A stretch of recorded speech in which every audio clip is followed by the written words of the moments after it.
Welcome to my channel. I'm Scott, and in this video I'm going to walk you through the process of valuing air transport services stock by analyzing their financial statements and dissecting their financial ratios so we can determine if it's a buy or a sell. Let's get started with the model. This is a small cap company, 1.1 billion market cap. They're trading at $16 a share and they have 66 million shares outstanding. Air Transport Services provides aircraft leasing and air cargo transportation. The company offers aircraft, flight crews, liability insurance, aviation fuel services, maintenance, modification services, including airframe modification and heavy maintenance, component repairs, engineering services, and aircraft line maintenance. Let's look at their financials. The way you value a company is you estimate the free cash flows into the future and then you discount those numbers back to today's value. That's what we're doing in this video. And free cash flow is cash flow from operations minus capital expenditures.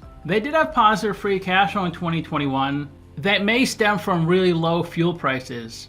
Remember when oil crashed, it was negative at one point? So they probably had a big savings in this fiscal year. But after 2021, negative free cash flow. It did improve in the trailing 12 months to negative 44 million, but still with over 2 billion of revenue, they're not generating any cash. They do have positive net income. Net income is the profit or loss on the income statement. It's revenue minus expenses. That does go down each year from 230 million to 200 million to 60 million to 18 million. Not the best trend. Revenue is a sales for the company, and that grew nicely from 21 to 22, up 18%, then pretty much flat after that. We estimated 4 years of future free cash flows. We also estimated a terminal value, which is all cash flows, past year 4, that's 900 million. We discounted those numbers back to today using the weighted average cost of capital. We get a value of the company of $800 million. We divide that by 66 million shares. And we get a calculated stock price of $12. They're trading at $16, so they're trading at a 34% premium. It's a sell according to the model. Do you think it's a buy or sell? Let me know in the comments. Who let the bears out? Simply Wall Street is real bearish on this one, $8.65 a share.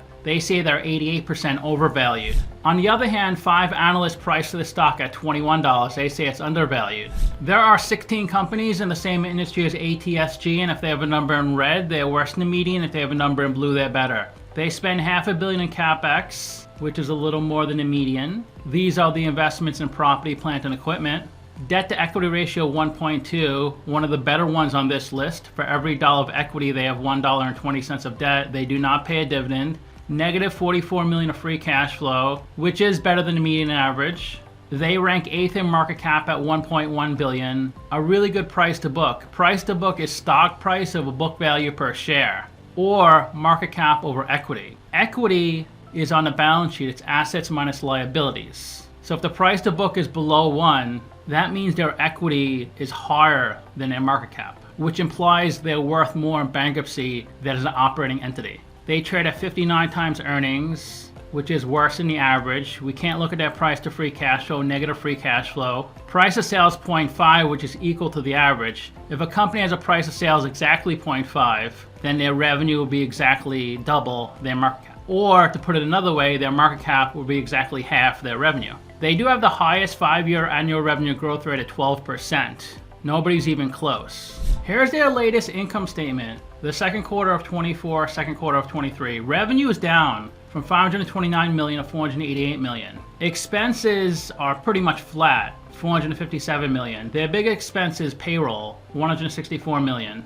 Their second biggest expense is depreciation and amortization. This is a non-cash item. This is when you decrease the value of an asset on your balance sheet and pass through the expense onto your income statement. Maintenance 46 million, fuel 66 million. So operating income is less than half. It was 69 million, now it's 31 million. It looks like they spend a lot of interest on their debt, 21 million. Last year was 17 million. So their pre-tax income is 11 million, 3.3 million of taxes. Net income 7.4 million. Last year was 38 million. So their EPS is down a lot. It was 54 cents, now it's 11 cents. But they are buying back stock. Last year they had 71 million shares outstanding. Now they have 65 million. So to summarize, I have them trading at a 34% premium. Their ranking is 4 out of 10. Would I buy them? I generally don't buy airline stocks, so 1 out of 10. Ratio is 3 out of 10. They do have positive earnings, but their PE is pretty poor. They do have a really good price to book. Price to sales is okay. Financial's 3 out of 10 because their revenue is only up 16% since 2021. We looked at other airlines and most of them are double since 2021. And they have negative free cash flow most years. It would be higher, it would be 4 or 5 if they could squeak out a positive. So that's the end of the video. Let me know what you think. Give it a like, subscribe, or comment below. If you'd like to get a custom valuation or just support the channel, you can become a member by clicking on the link in the description below. Thanks for watching.